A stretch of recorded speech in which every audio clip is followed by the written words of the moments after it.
when you find inspiration, when you get charged up, all of a sudden you have energy. That's right.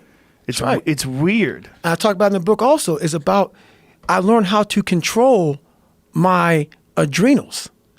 If you know how you get that fight or flight response when you get to move real quick. Yeah. I started learning the mind a lot, how to get myself jacked extremely fast in a horrible environment when everybody's miserable. I learned how to really find strength in the misery. When everybody's suffering, everybody's all poopy pants and their mentality's down and everything, I started just like, my God, this is where I shine. And I started using all that misery for tons and tons of drive and motivation to then lead people further.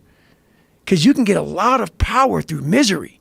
And once people see that, my God, Goggins is fucking going, then everybody says, Roger that.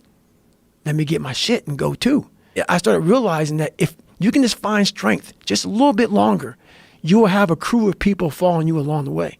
And that is another thing that no one can ever teach you. You're going to have to learn that on your own. Mm-hmm. You're going to have to figure out how to pull that energy out of your mind on your own. There's no book you can read that all of a sudden I have it. I've got the technique now. I know how to do it. Yeah. No, it's a grind that you have to start and finish on your own. You have to take great pleasure in the fact that no one wants to be where the fuck you're at right now. Great pleasure in that. And what makes, it has to bring a passion out of you.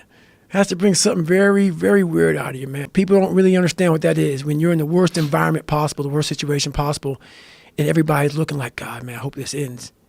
And you see that. Time slows down and you see that. You're feeling that. Everybody has that look on their face like, God, this got to go. I don't want to be here anymore.